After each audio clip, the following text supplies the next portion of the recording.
Bon début de semaine, mesdames, messieurs, bienvenue dans cette édition d'informations sur A30 Télévision. Ouvrons ce journal par cette nouvelle. Depuis 1970, chaque année, la date du 20 mars est décrétée la journée de la francophonie, journée initiée en vue de rassembler tous les pays qui ont en commun le français comme langue officielle. Pour le 20 mars 2023, cette journée est décrétée sous les thèmes 321 millions de francophones, des milliards de contenus culturels. La suite dans ce récit.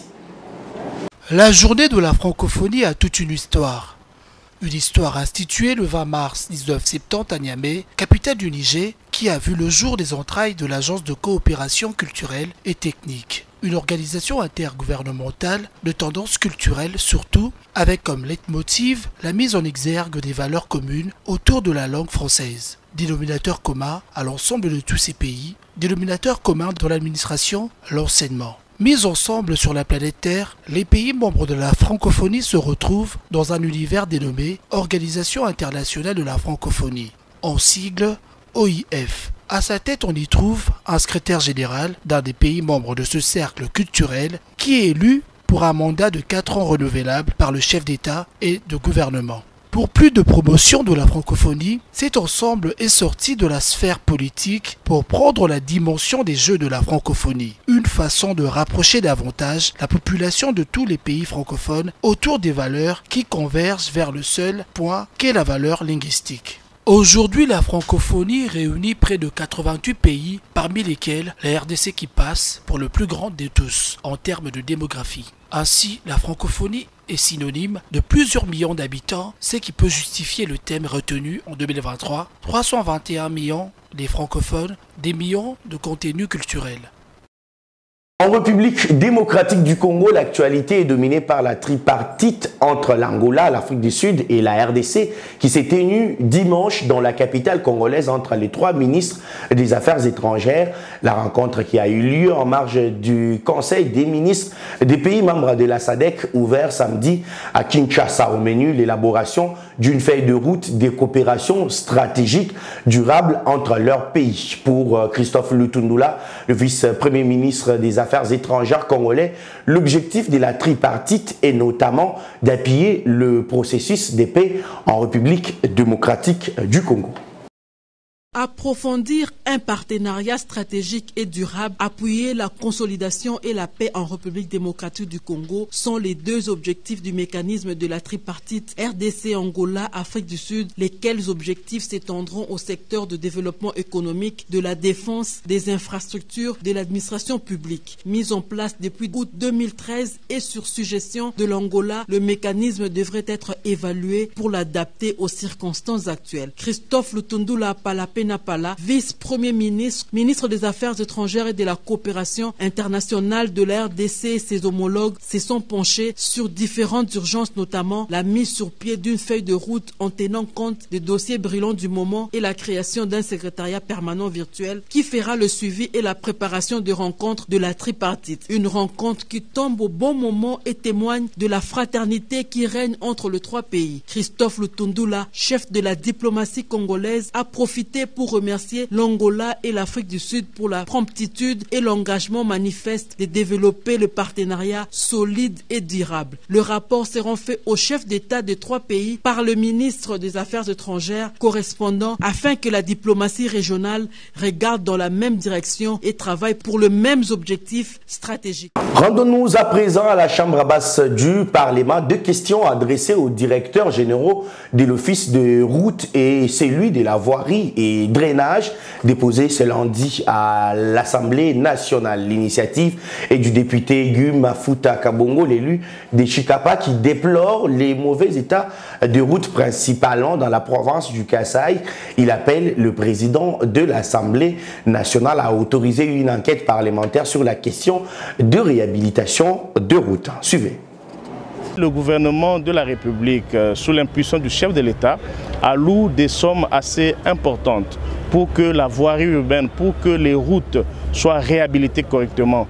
Mais quand nous nous rendons sur le terrain, nous constatons malheureusement que les sommes décaissées au niveau central ici ne font pas le travail pour lequel ils ont été envoyés en province. C'est pourquoi nous estimons que c'est quand même grave. Il est grand temps que une enquête parlementaire soit réalisée. C'est même l'objet aussi d'une correspondance que j'ai adressée au président du bureau de l'Assemblée nationale pour qu'il initie une enquête parlementaire, que nous élus de la République, nous députés de la République, puissions aller voir de près la corrélation entre les sommes décaissées au niveau central ici pour certains travaux au niveau de la province, parce que le constat est malheureux. Et direction la province du Kasaï oriental où le gouverneur des provinces a remis officiellement des fonds de soutien aux sinistrés de l'incendie du marché Bakwadianga, une assistance du gouvernement central au cours d'une cérémonie organisée le week-end dans la ville de Mbuji-Mayi. Patrick Mathias Kabea a remercié le chef de l'État Félix Tshisekedi pour cette assistance aux sinistrés. Par ailleurs, il a indiqué qu'au-delà des fonds d'assistance, d'autres matériels pour la construction de ce marché ont été déjà reçus du gouvernement de Kinshasa. Reportage.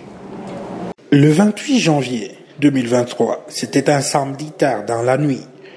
Le marché Bakwadianga, le plus grand marché de Mbuji-Mayi, avait connu un incendie, causant ainsi la perte de produits, étalage de marchands.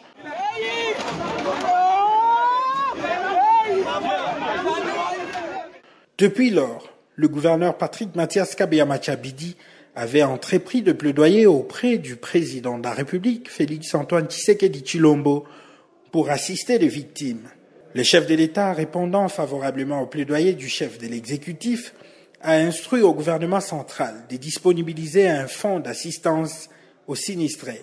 Ce 17 mars 2023, le gouverneur de province a procédé à la remise officielle aux sinistrés de l'incendie du marché Bakwadianga des jetons leur permettant ainsi de retirer l'argent en guise d'assistance à la banque. Au cours de cette cérémonie, le maire adjoint de la ville de Mbuji-Mayi a rappelé les circonstances dans lesquelles cet incident malheureux s'est produit. Il a par la suite indiqué que la plupart des victimes n'ont pas fourni suffisamment des informations à la commission chargée d'identifier. Cette commission continue le recensement pour que chacun soit servi, a-t-il lâché. Prenant la parole, le gouverneur de province a remercié le président de la République pour cette assistance. Il a indiqué par ailleurs qu'au-delà du fonds, il y a de tôles pour la construction de hangars détruits ou consumés par les feux. Pour terminer, Patrick Mathias Kabea Machabidi a remis officiellement des jetons aux sinistrés qui ont exprimé leur joie de recevoir cette assistance grâce au plaidoyer de leur gouverneur. Patrick Mathias Kabea Machabidi se soucie de la reprise de toute activité économique de manière générale sur l'ensemble de la province du Kasaï oriental. Revenons à Kinshasa. Le procès entre l'homme d'affaires israélien Dan Gettler et Jean-Claude Mputu, un activiste de droits de l'homme, a été renvoyé au 3 juillet prochain. Ainsi en a décidé ce lundi le tribunal de paix de Kinshasa-Gombe à la suite du défaut des procédures de la saisine. Reportage de Josué Mengbazo.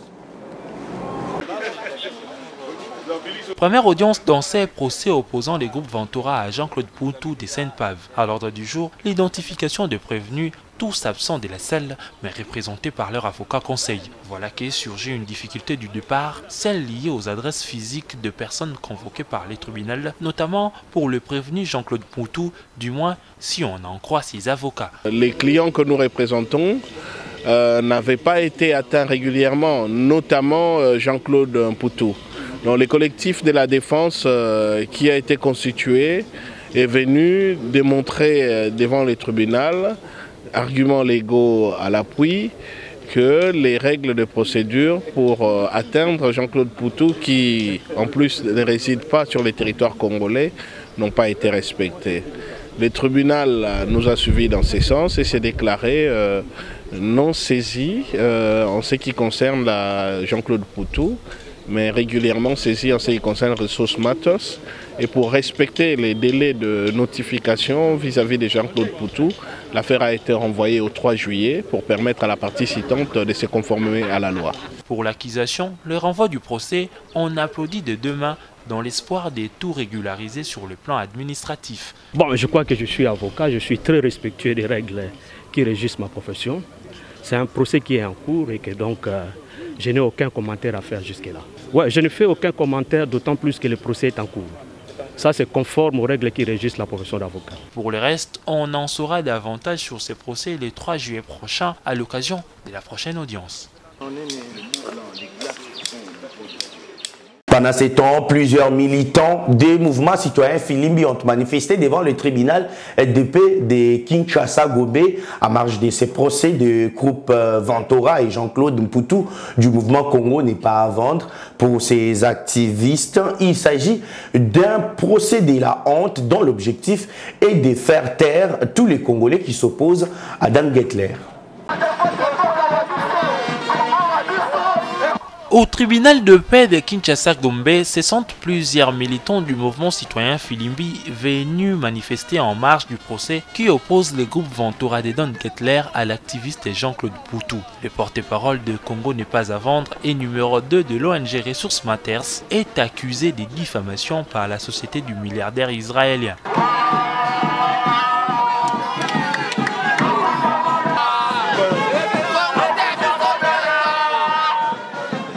Les activistes de Filimbi, eux, dénoncent un procès de la honte. Alors nous sommes mobilisés aujourd'hui pour attirer l'attention de nos juges, de nos magistrats, mais surtout du procureur, pour dire que le peuple congolais en a marre des intimidations. On ne peut pas accepter qu'un monsieur qui depuis plusieurs années gagne 200 000 $ par jour dessus des royalties qu'il détient de manière farfelue, mais en tout cas ça c'est au dépourvu du peuple congolais, puisse utiliser notre justice comme moyen d'intimidation contre les acteurs de la société civile et des organisations de la société civile qui militent contre la corruption. Selon le coordinateur de Filimbi, il y a nécessité de revoir l'accord entre les gouvernements congolais et les groupes Ventura, accord qui ne profite pas à la République. Ça date aujourd'hui d'1 année que le gouvernement avait signé l'accord avec le groupe Ventura appartenant à M. Dan Gettler. Et cet accord, comme nous l'avions dit, nous le pensons totalement déséquilibré. Nous avons mis en avant nos critiques, nous avons mis en avant nos recommandations que malheureusement le gouvernement n'a pas su suivre depuis aujourd'hui 1 année. Ouvert ce lundi, le procès a été renvoyé au 3 juillet prochain.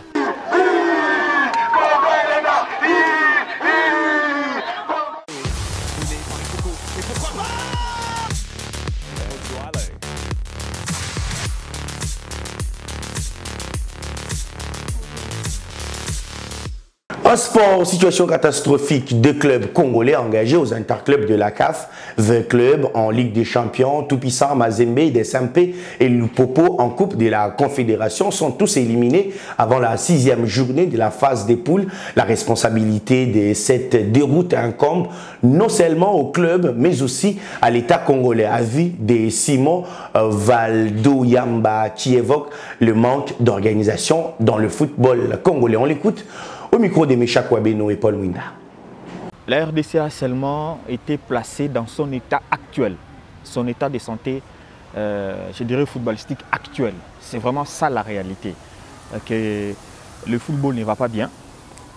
Cette qualification d'ailleurs en phase de groupe des interclubs de la CAF n'était qu'un grand arbre qui cachait une forêt malade.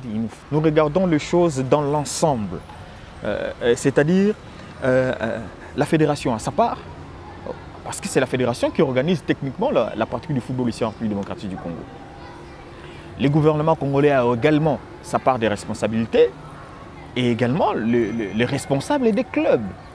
Parce que tout le monde veut mettre en place un club, mais alors que les moyens ne sont pas là. Aujourd'hui, quand on parle des clubs, les clubs ont des centres de formation, les clubs sont organisés à un certain niveau, les clubs ne souffrent rarement des impayements où les clubs puisent dans la formation des jeunes. Quant à l'organisation du championnat, vous le savez, le championnat c'est quoi? Même le fait de jouer le championnat, ça permet à ce que vous soyez en forme et que vous ayez du rythme, alors que nos clubs là, ils vont jouer ainsi haut niveau sans avoir les rythmes, sans avoir la régularité dans le championnat, un championnat qui s'est arrêté depuis. Voilà pourquoi je suis tenté de dire que c'est un tout, la responsabilité incombe à tout le monde. Nous devons nous regarder en face. C'est comme si vous avez un enfant malade et cette maladie est récurrente. Nous devons faire les diagnostics qu'il faut. Nous devons vraiment passer sous scanner le football de la République démocratique du Congo et constater réellement c'est quoi les problèmes, les causes. Si nous diagnostiquons les causes, les vraies, je pense bien que les solutions vont également, sinon les pistes des solutions vont également s'envisager pour chercher des voies et moyens afin de sortir ces footballs de ces gouffres. Bien avant de clôturer cette édition d'information, à l'occasion de la commémoration du mois de la femme, nous avons braqué nos projecteurs sur une autre femme d'exception. Elle s'appelle Priska Makila, jeune de 20 ans révolue. Elle est ingénieure, chercheuse en intelligence artificielle, promotrice du projet Logette intelligente, également CEO d'Ekim Engineering. Elle prêche pour que les jeunes femmes s'élancent de plus en plus dans les domaines d'ingénierie longtemps réputés masculins. Un reportage de Corneille Loubaki et Abondance Mazamba.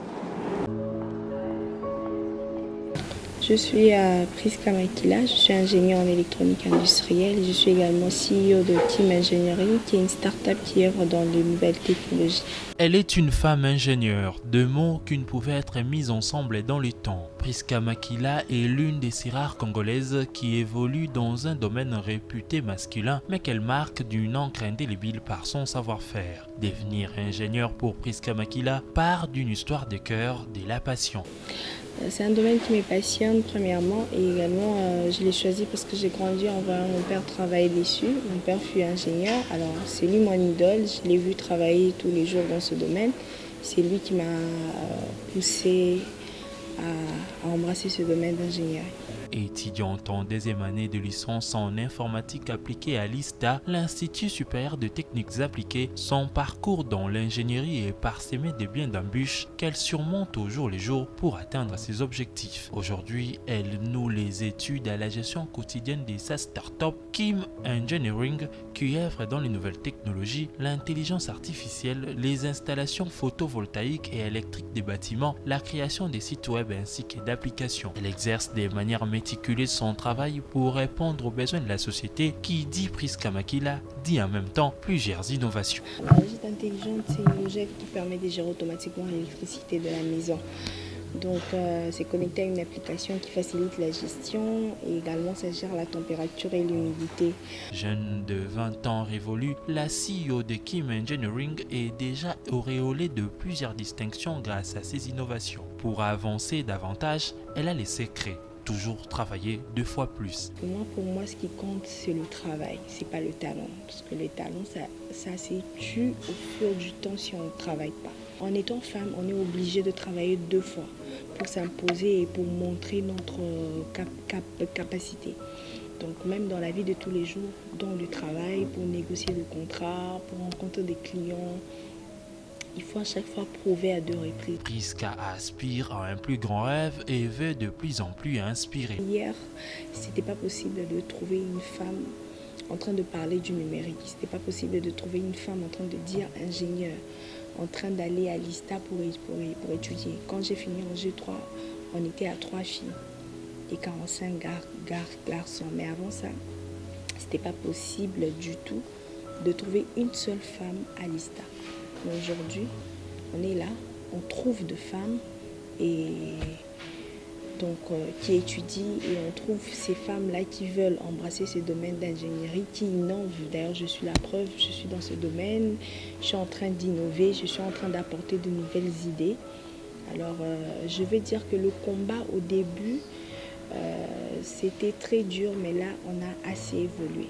On a vraiment évolué et si on continue comme ça, on peut arriver là où on veut, on peut arracher la place qu'on peut avoir. Aujourd'hui, les choses changent, dit-elle. Elle encourage au demeurant les jeunes filles à s'évertuer de plus en plus dans les domaines des STEM, les sciences, technologies, ingénierie et mathématiques. Mesdames et messieurs, ce journal est complètement terminé sur votre télévision. Merci à vous de l'avoir suivi. L'actualité reste en continu sur les www.actu30.cd. Au revoir.